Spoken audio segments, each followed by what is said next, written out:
This is Politics and Media 101. I'm Jeff Browning. Adam Green is the co-founder of the Progressive Change Campaign Committee, a million-member organization that works to build power through elections and advocacy at the local, state, and federal levels.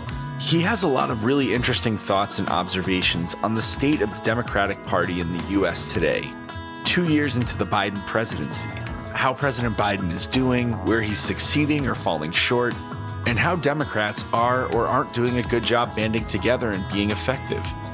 Adam organizes around issues like Social Security and Medicare for all, so we got pretty deep into conversation with him about how these ideas play on the national stage, as well as divisions within the Democratic Party and what he thinks is likely to happen in the election in 2022.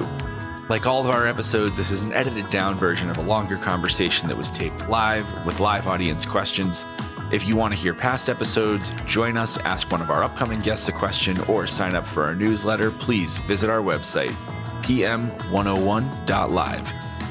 Please also take a second to subscribe on whichever podcast streaming service you're using right now so you don't miss our next episode on Wednesday, a doubleheader featuring Mark Cancian and Scott Kennedy, the Center for Strategic and International Studies, as well as Stanford professor Yiqing Xu, talking about Ukraine, Russia, China, and what the invasion of Ukraine means for Russian-Chinese relations. Without any further ado, let's roll the tape. Can you describe what Bold Progressives is and what you do? BoldProgressives.org is our website. Our organization name is the Progressive Change Campaign Committee. And what we do is half election, half issue advocacy activism. We have nearly 1 million members nationwide, been around for 13 years. And we coined the phrase the Elizabeth Warren wing of American politics. Our main focus is economic populism and democracy issues. We also show up for other fights when the fight is on. But we try to move popular economic populist and pro-democracy ideas into the mainstream, and then help candidates who are running on those ideas. And then once those people are in governing, work with them as governing partners to push big things across the finish line. We were very proud to have been, I think, the first national endorsing group of Katie Porter when she was running for Congress in 2018, and Jamie Raskin when he was running for Congress in 2016, and so many others in Congress who ran the draft Elizabeth Warren for Senate campaign. There's also hundreds of state and local officials that we have trained and supported through some of our scaled infrastructure. A year into the Biden presidency, his record includes the vaccine rollout, the American Rescue Plan, the withdrawal from Afghanistan, and the bipartisan infrastructure framework as some major things that he's accomplished. How do you and other progressives that you're working with, that you're speaking to, that you're supporting, view the Biden presidency and his legislative agenda so far? As we approach the State of the Union, I think there are 3 big strategic imperatives for the president to hit on. One is addressing the current economic plight that many Americans are feeling, the crunch in their wallets. When we think about the child tax credit that people have gotten for a year until recently, that is a giant reduction of family costs every single month. And as you probably know, about 40% of child poverty was eliminated for the past year while that child tax credit was in existence, and it's why we need to renew it soon, right? A lot of the provisions of the infrastructure plan that you mentioned will result in not just jobs, but higher paying jobs. There's actually incentives for union jobs, for higher wages within jobs that are hired all across the country. Part of what is happening right now is price gouging by corporations who are really taking advantage of this moment in order to pad their own margins. And that is having the same impact as either a tax hike or rising inflation on regular families. One thing that the White House did very effectively just about a month ago was they shined the bully pulpit, shined the bright spotlight of the presidential podium on the meat industry. There's basically several major meat producers. They were all jacking up their prices. It was hitting people at the grocery store. After the White House called them out, surprise, surprise, meat prices went down. Why is that? Because they were outed for what they were doing. It wasn't just inflation, it was price gouging. Poll after poll after poll shows that this is an immensely popular issue for Republicans or Democrats to hit, right? Corporate accountability. Nobody wants to be cheated. It's why Katie Porter and what she does is so effective. It's why Elizabeth Warren setting up the Consumer Financial Protection Bureau was so effective. These are not 50-50 issues. These are 90-10, 95-5 issues in terms of popularity. Democrats need to own them, and Joe Biden can own them within the inflation narrative. My operating theory for the last year has been that the two key questions that will determine the 2022 election are, can people vote and are they motivated to vote? I have to say, my mind has been changed a little bit after the Virginia and New Jersey elections. I'm from New Jersey. My co-founder, Stephanie Taylor, is from Virginia. We shouldn't have lost Virginia. It shouldn't have been close in New Jersey. And I think that there's now a threshold question that will give us the right to even get to the other two questions, which is, are Democrats properly setting expectations and meeting expectations when it comes to reducing COVID anxiety? And it's very important now that we're 2 years in that the president really recalibrate the public's expectations about what's around the corner. If you ask 10 people today, what does success look like? What does the new normal look like? Or any version of beating the virus look like? What does the next, fast forward 6 months, a year, into our lives? What is the ideal that we're striving for? When can we have peace of mind again? I don't think you'd get 10 similar answers. And that's a problem. And he can help solve that problem in the State of the Union. So that's imperative number two, addressing the coronavirus and really making clear what the vision is in pursuit of calming anxiety.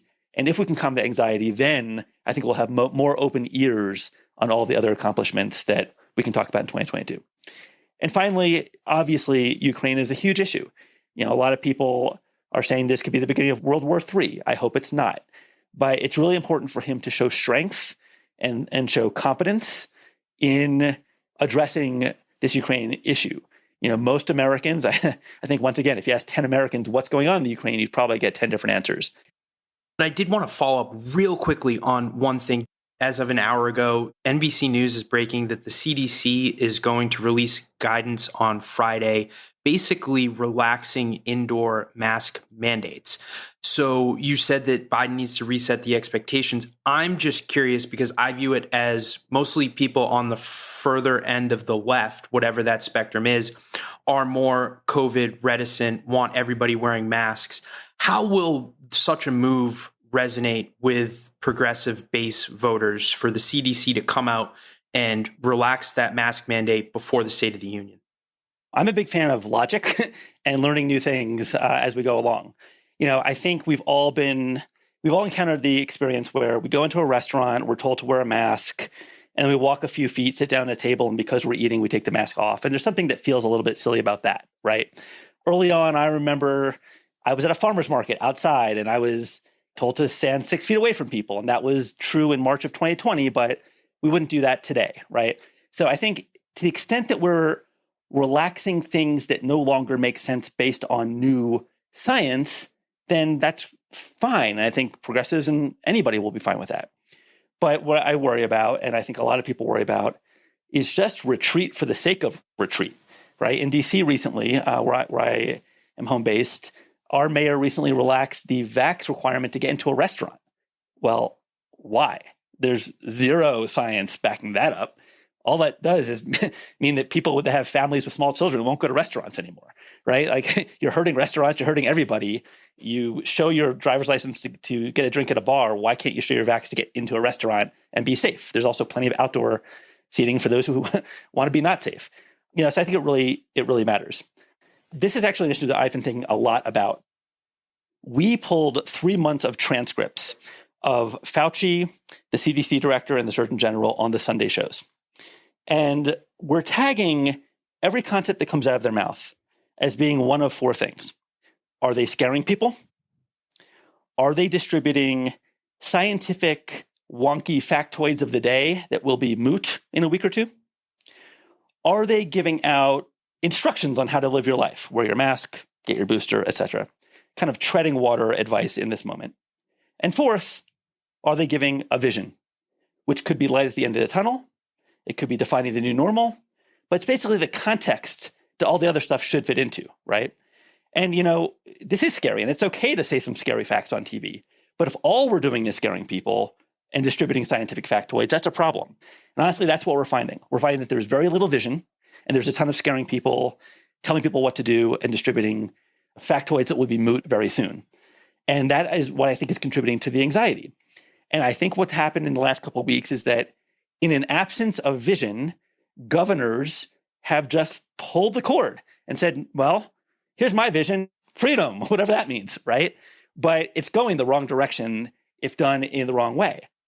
Hey, Adam, I have a follow-up to something that you were talking about a bit earlier when you were talking about energy in the oil industry vis-a-vis Russia and the current crisis with their attack on Ukraine. So you said that this is an incentive for us to accelerate our green energy production because we want to move not only our own market, but also the world and the norms in the energy market around the world away from fossil fuels. Because this will help us in some way weaken the power of Russia's oil exports. In the long term, this makes perfect sense. And I think almost everyone agrees about this from a long-term perspective. But in the short term, in the immediate term, the picture is very different, isn't it? Because if we want to address the shortfall in European supply that will come as a consequence of export bans on Russian petroleum, that means that we're going to need to increase production in the short term of fossil fuels, right? And we'll also need to encourage others, perhaps countries like Qatar, which produce LNG, to produce more and export more of that to Europe. We'll want to encourage countries that participate in the petroleum market, like Saudi Arabia and the UAE, to increase their production so that the price will move down for the Russian exports. So really, in the short term, we're looking at what might be a necessary substantial increase in the production of fossil fuels. Is that something that the progressives are prepared for? I think so. Again, I believe in rationality. In the short term, we're going to need to give Europe an off-ramp, right? Honestly, I don't even know if all the things that you just mentioned would give them a sufficient off-ramp. I mean, there are going to be some diplomatic, political, economic crunches for everybody here and a lot of sticky wickets that we have to deal with. But just to kind of zoom up 30,000 foot, and think about the politics of this and the storytelling with the American public, you could see, even if we just keep things neutral, let alone do the things that you just outlined, Joe Biden taking flack from young people who care a lot about climate and about just people in general who care about the future of the planet for their kids, as well as the clean energy economy.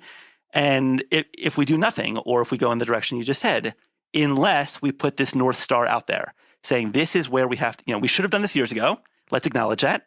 But here is a new incentive. Here is the why of why we need to start doing it now, moving in that direction. Because anytime we are dependent on these oligarchs in Russia or anywhere else, Saudi Arabia, name your country, we will have situations like this where potentially the world won't be unified. Now, I think we can also give credit to Germany and other places that were potentially, caught in the middle for so far going along. I mean, I heard Helene Cooper from the New York Times yesterday on MSNBC say that Joe Biden has taken an incredibly bad hand and played it quite well, and managing to get Germany to come out and stop, the pipeline that Russia really wants was a big diplomatic feat. So I grant a lot of your points, but I think it feeds my point, which is we have to put the North Star out there to keep everybody on board marching in the same direction.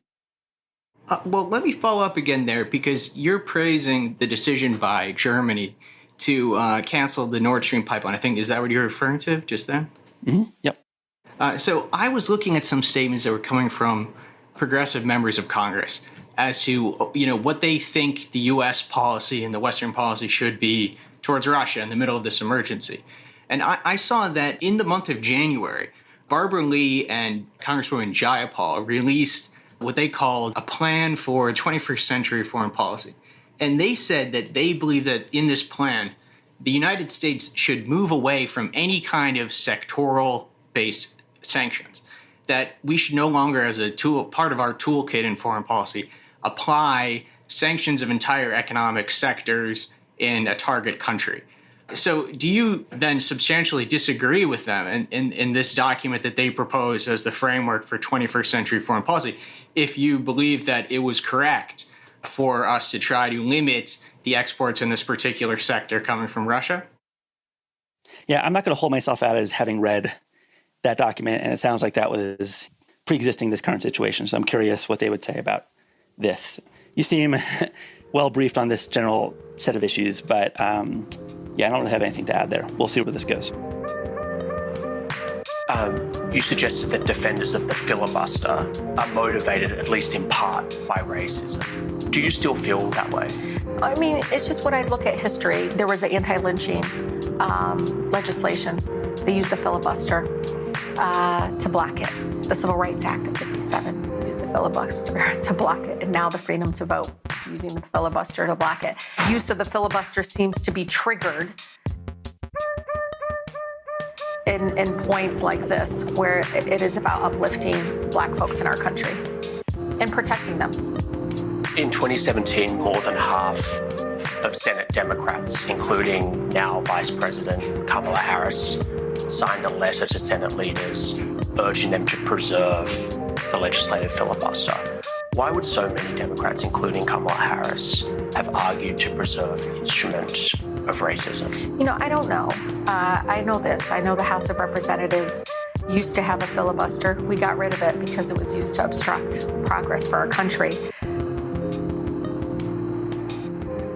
Your messaging is much more unity-based than the first time we spoke. You mentioned two elections that were really important. The Virginia one, which was shocking. Again, I'm like a Joe Manchin Democrat, and I was stunned. And also New Jersey, which was more stunning to me. Wait, did you say that you are a Joe Manchin Democrat? Well, what does that mean? Can you define that, please? I would love to know. I tend to like a lot of the policies in Build Back Better and maybe would have voted for it. I feel like I can commiserate with the guy with wanting to uphold some precedent in the Senate, not just burn everything down, throw away the filibuster. But I did want to get into your messaging. It's hitting on points of unity. And when people who aren't progressives think of progressives, they think of maybe some ideological warriors. So I'm wondering, has your message changed based on two very high-profile elections? Nina Turner in Ohio, who lost a primary. It was like a dueling Whip Clyburn establishment faction versus the AOC Bernie faction. And then also you had a former Republican moderate saying the police needed more funding mayor in Eric Adams win New York over Maya Wiley, who was endorsed by the likes of AOC. So as a progressive strategist, did you take anything from those two losses, or were those just, Justin, those are just two races, doesn't really matter? Yeah, wow. You managed to ask like 20 questions in that one. You covered a lot of ground. Okay, let's start with unity. Well, first of all, my message definitely has not changed. One thing that I've been saying for a decade, and that I was thrilled that the Biden White House said in the early months of the presidency, and I actually do hope he returns to in the State of the Union, is defining bipartisanship as meaning of the people, not of the DC politicians. There are so many issues where there is bipartisanship on Main Street between Republican, Democrat, independent voters, where there are zero Republican politicians to be found in DC that support something. Many provisions of the Build Back Better agenda fit that category. Childcare, universal pre-K, bringing prescription drug prices down, $35 insulin, right? Tackling climate change, investing in high-paying jobs. Like, these are all things that should be no-brainers and would be no-brainers and hugely bipartisan in DC if DC reflected the will of the people. Yeah, I think he's going to have to toe a line on Tuesday. I think he will express themes of unity, but my hope is that he is very intentional about making it of the people, not of the DC politicians.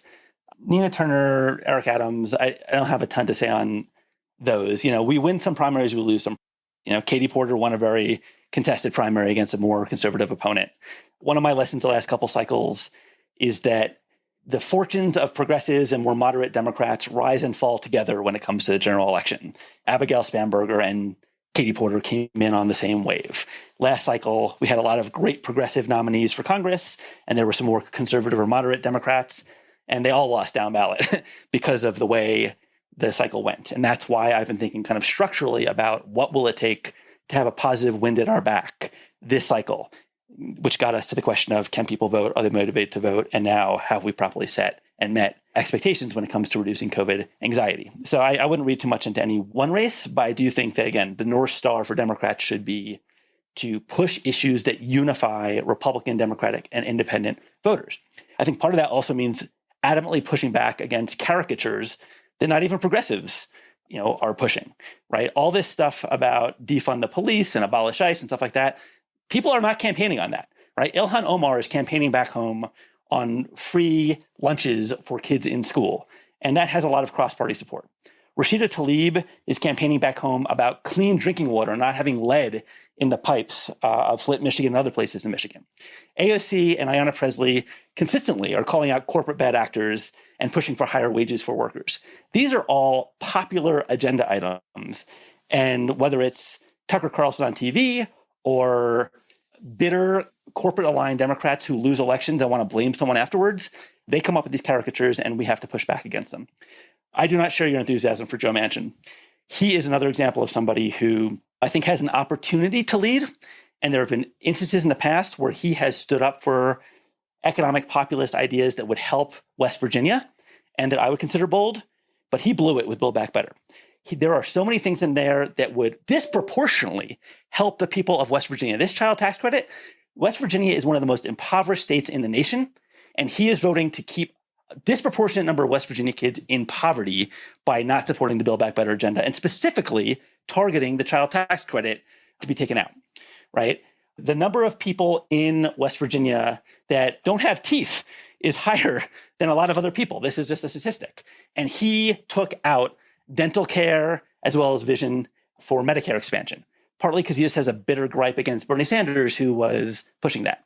We can go down the list, universal pre-K, So I don't share your enthusiasm for him. And by the way, it wasn't about the filibuster. Filibuster had to do with voting rights. Filibuster had nothing to do with Build Back Better. He is the deciding vote, and we could pass it tomorrow if he would just get on board. So don't share your enthusiasm for him. And again, I would challenge Joe Manchin to define what a Joe Manchin Democrat is, because I struggle to find a consistent ideology. And I will say that, we engage with Joe Manchin's office. I probably read the Joe Manchin tea leaves more than most people in D.C. I can tell you what he said in various West Virginia radio interviews. I look for intellectual, honest, and consistent strains of thought from the man, and it's really hard to find them because he changes by the day. So I probably wouldn't identify myself as a Joe Manchin Democrat, and probably wouldn't urge others to either. He does support the child tax care credit. It's just how he goes about it is a little bit different. But I'm not here to defend Joe Manchin. I did want to follow up. You were just saying that Republicans were making caricatures out of different members. And you actually mentioned a member who I think did a pretty bad job on her own, and specifically Rashida Tlaib. July 21 Morning Consult poll found 78% of voters said they believe violent crime is a major problem in the United States. 73% at the time said it was increasing. It's just become much more central of a campaign issue. Amidst these concerns, the Congresswoman went on Axios and was discussing the Breathe Act, which is a plethora of different bills to reform our social justice system. One of those bills is what one of these bills would do is, after 10 years, it would allow all criminals out of federal prisons. That is including murderers, that is including human sex traffickers, so on and so forth. So my question is, considering she was touting this policy on a nationally televised political show, it was wildly unpopular. It was a messaging bill. It was never going to pass. It forced the White House to push back on her, saying that they do not support it. Why do Democrats propose, and progressives more specifically, propose these types of legislation that are not only unpopular, but also provide these sound clips that can be used by Fox News, but not only Fox News, Axios, CNN, MSNBC, and just are reviled by the public in general? Yeah. So I'm looking at the people who are listening to this, and I'm really curious how many of them have ever heard of this issue before.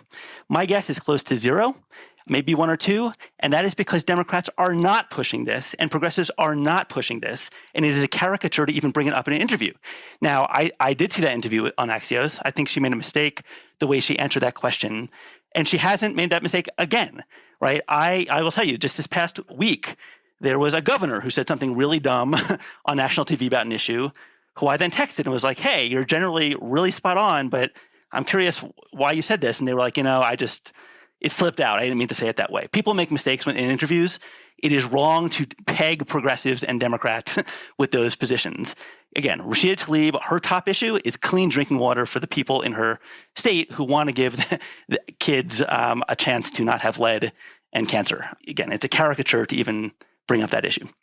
I think that if it's such an extreme proposal, it's actually the duty of the media to bring up that issue, to inform their viewers that a member of Congress is proposing to let out violent criminals from federal prison after 10 years. Isn't that the role, actually, of our media, to shine light on controversial proposals and hold power to truth?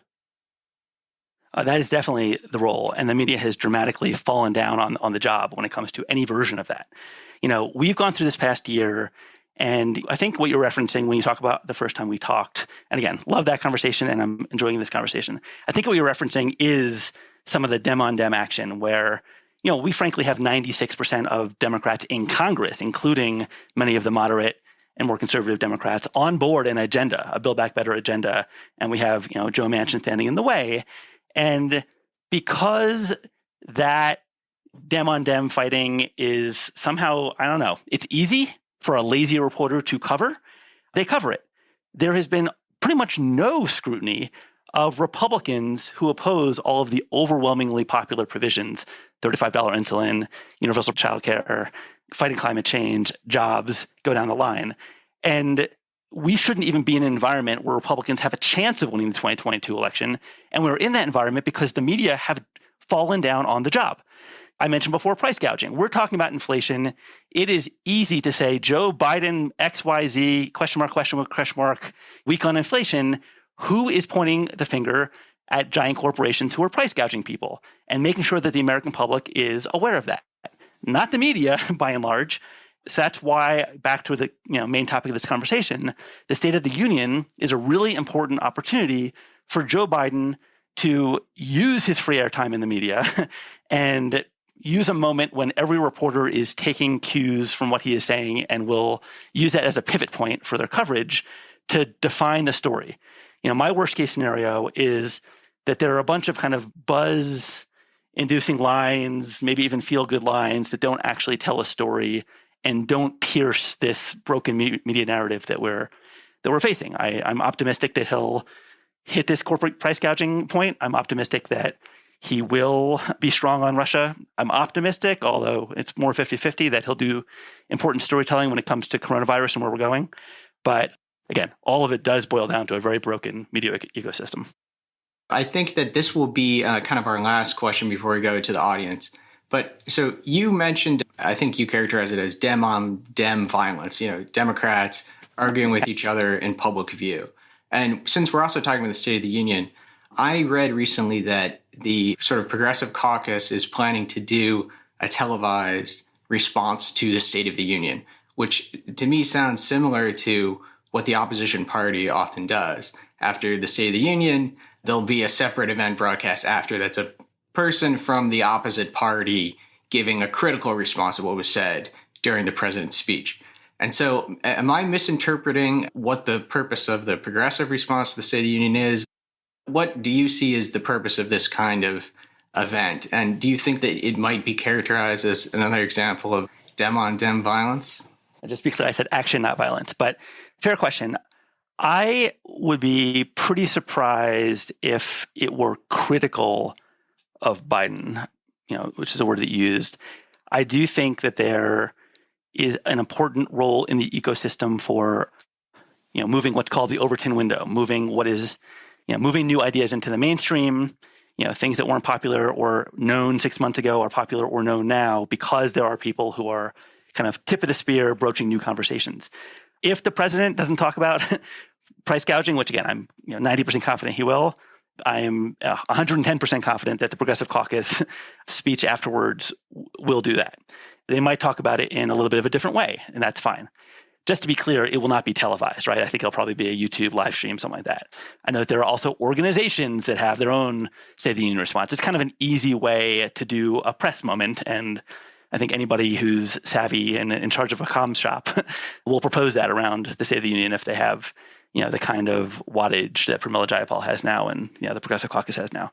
I don't think it's going to be dem on dem. I think it's going to be painting a picture of where the progressive North Star is, which is at this point in time, 80% incorporating what the Democratic core agenda is and then projecting forward. So just to give one more example on that, the Biden White House has been President Biden committed on the campaign trail to cancel $10,000 of student debt. Elizabeth Warren is pushing $50,000 of student debt. Joe Biden so far has canceled $0 in student debt. My assumption there is that he's been holding back until the Build Back Better agenda passes to not ruffle any feathers of Joe Manchin. For that reason, maybe he doesn't mention it in the State of the Union. Well, that is a very important campaign promise of Joe Biden for the Progressive Caucus to raise to the fore to say, this is something that we are still pushing on and that we're hopeful the president will enact soon. That there's other examples that fit in that category, including some bolder action on climate change that the president campaigned on in 2020, and other things that may have dropped to the negotiation room floor in negotiations with Joe Manchin that perhaps the president will not say, even though he supports it and was advocating for it months ago, that progressives can still say, hey, don't worry, there's still people pushing on this and we'll get it across the finish line eventually. So we will go to our first questioner, which will be Aram. Aram, over to you. Hey, thanks, Justin, for the space and Adam for being here. Since I think people were looking for some hot dem on dem action, I'm going to take the bait. I'm curious what candidates you're seeing, real opportunities to primary, particularly for House members that are sitting in districts that kind of lurch to the left. Being here in California, I'm really excited about Kylie Titano, who's taking on Scott Peters, who's lead saboteur of the prescription drug pricing negotiation. And I'm curious just, who else do you have on your radar who you think is, someone who can really do to a seat what like Marie Newman did with the Dan Lipinski seat in Illinois, or, AOC and Joe Crowley, or all kinds of other candidates across the country. Thanks.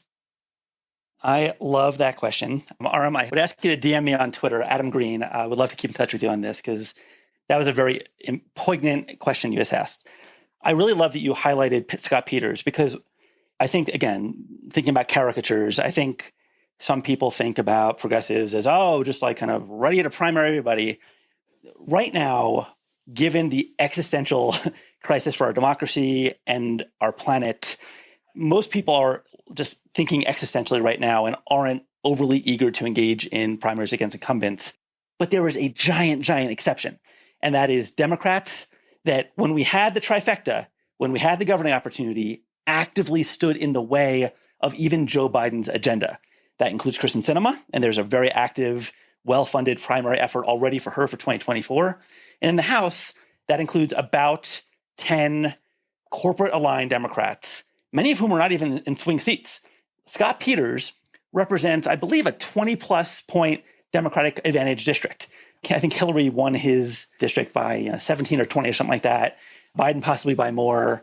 There is no excuse for that guy to be blocking the Biden agenda. Same with Ed Case in Hawaii. Hawaii is a 40-point Democratic advantage district, not meaning we get 40% of the vote, meaning we beat Republicans by 40%, and he's sitting there voting against the Biden agenda. We have another member of Congress in California, Costas, who won his last election by 18 points. Well, what's he doing blocking the Biden agenda?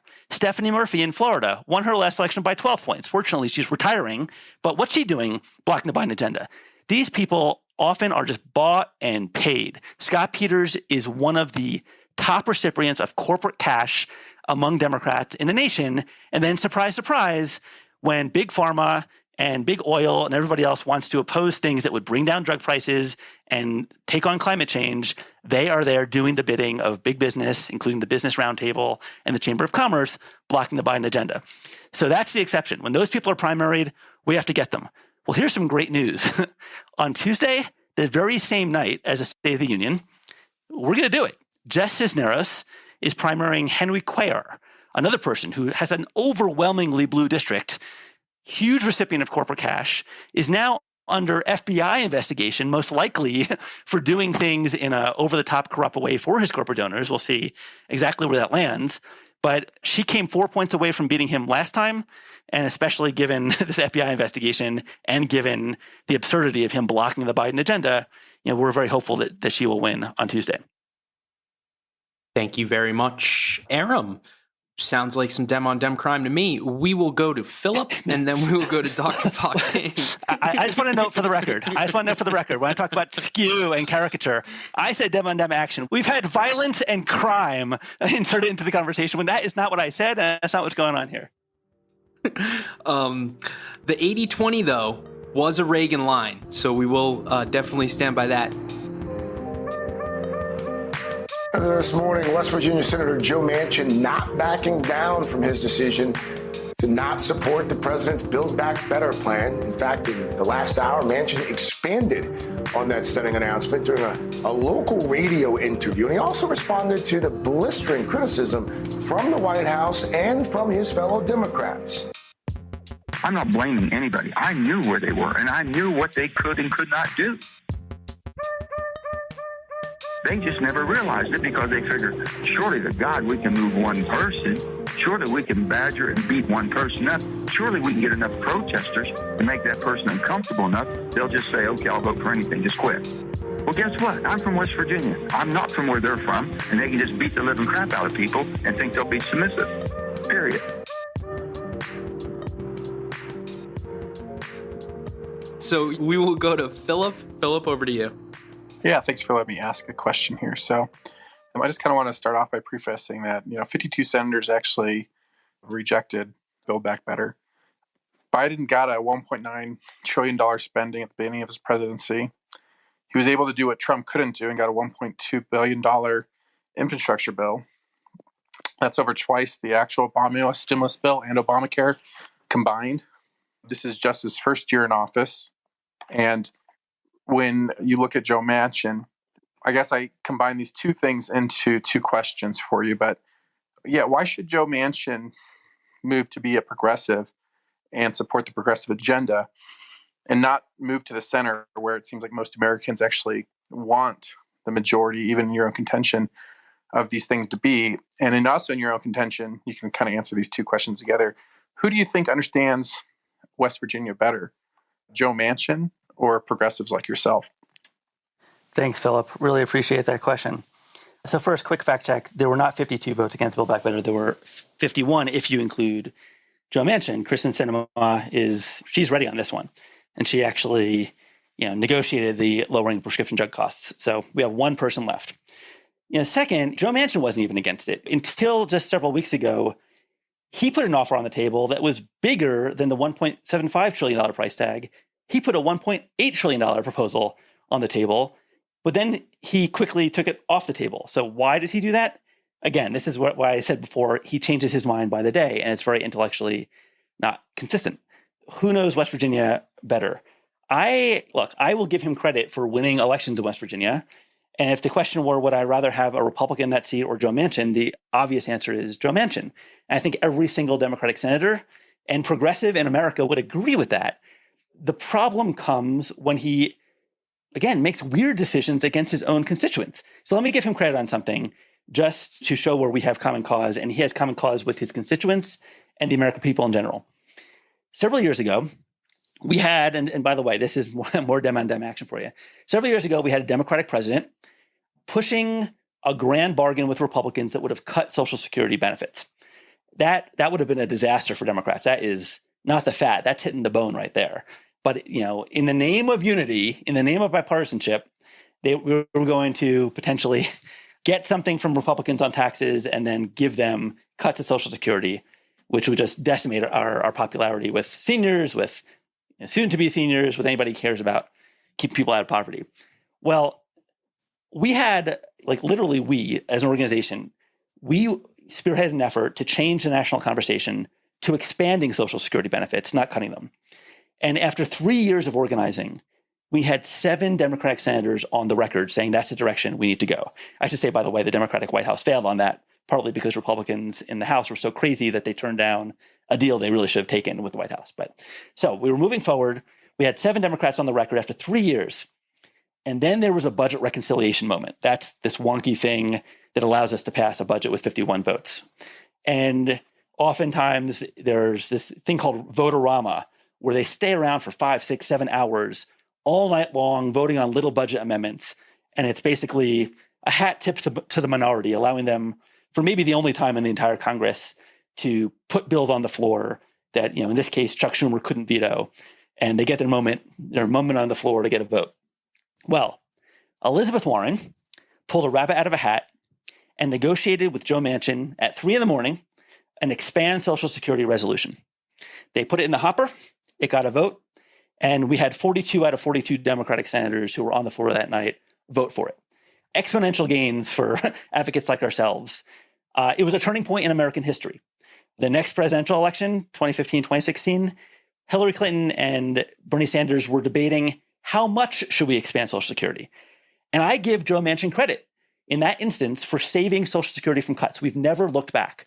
And once again, West Virginia has a disproportionate number of seniors. It made all the sense in the world that he did that. So why isn't he doing that when it comes to child poverty? Why isn't he doing that when it comes to dental care for his own citizens?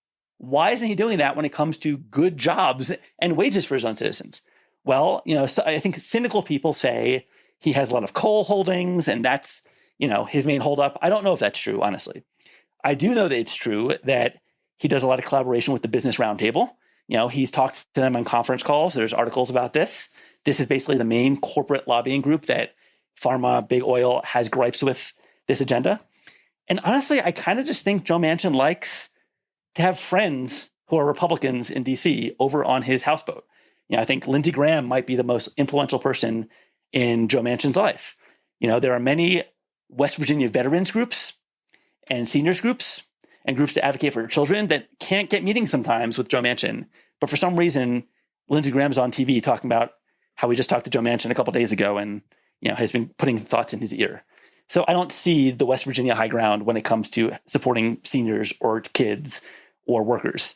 I think that Joe Manchin, if he was doing the obviously pro-West Virginia thing, would do what he did before, which is support a $1.8 trillion bill.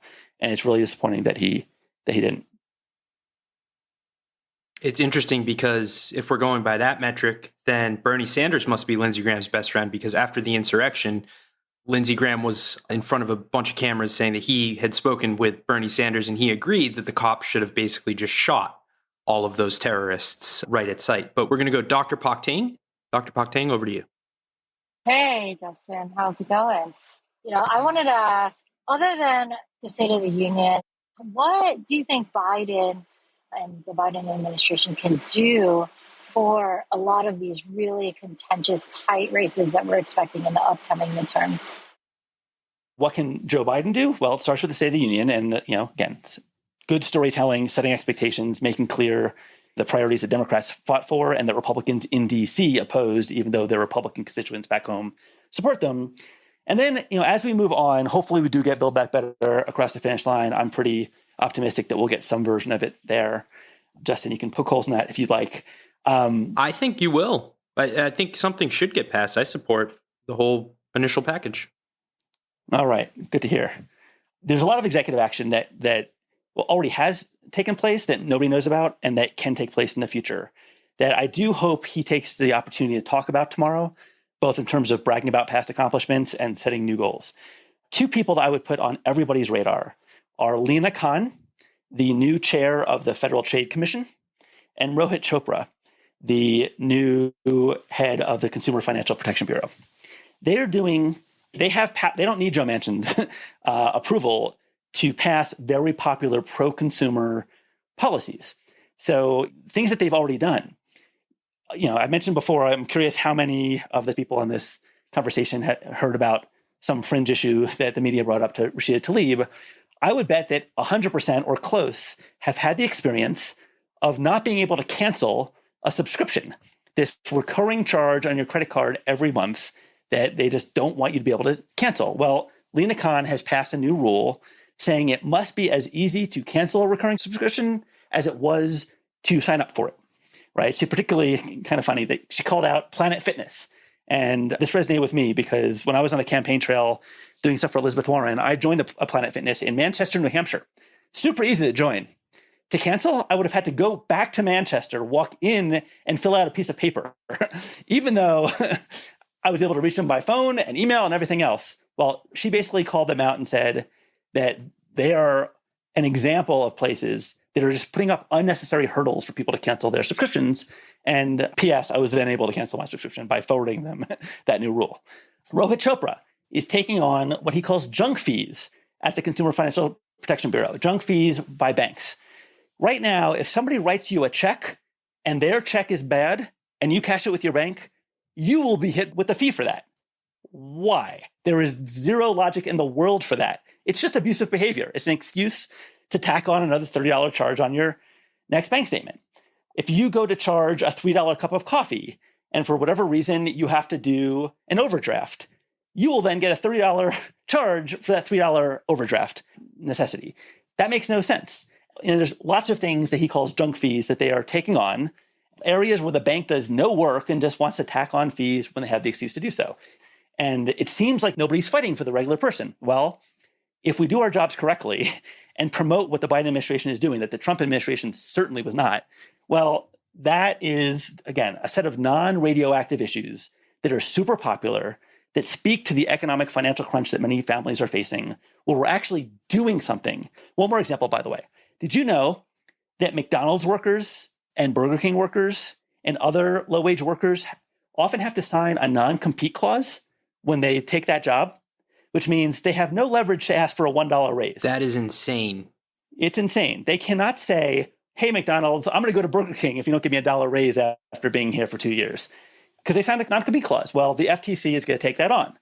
That speaks to millions and millions of people in red states, in purple states, and blue states, but who knows about it? And Justin, I appreciate your feedback there, because every person I've talked to, literally every single person I mentioned that to, has had an exasperated response, including some people, in the presidential transition, back during the transition, who, weren't following that issue, but couldn't believe that was true. So we need to tell that story. If we are firmly seen as being on the side of working people like that, including Burger King workers, or just the person who wants to unsubscribe from a gym, right? Or the person who wants to charge $3 coffee and not get tacked with a $30 charge, or cash a check without fear, then I think we win in a landslide. And it's up to us to tell that story so that the people in Tom Malinowski's district and everybody else's district, go to the polls with that story about Democrats in their mind. That's all we have for you today. Again, huge thanks to Adam and the Progressive Change Campaign Committee, to our audience for their questions, and to you for being here. Like all of our episodes, this is an edited down version of a much longer conversation that was taped live with audience questions. If you want to find out how to join us, hear past episodes, or sign up for our newsletter, please visit our website, pm101.live. Please also take 2 seconds to subscribe on whichever podcast streaming service you're using right now so you don't miss our next episode on Wednesday, a doubleheader featuring Mark Cancian and Scott Kennedy of the Center for Strategic and International Studies, as well as Stanford professor Yiqing Xu talking about Ukraine, Russia, China, and what the invasion of Ukraine means for Russian-Chinese relations. This has been Politics Media 101, produced in partnership with Clubhouse. I'm Jeff Browning on behalf of Justin Higgins, our co-founder, and our team. Thank you very much for being here. We hope to see you and hear from you soon.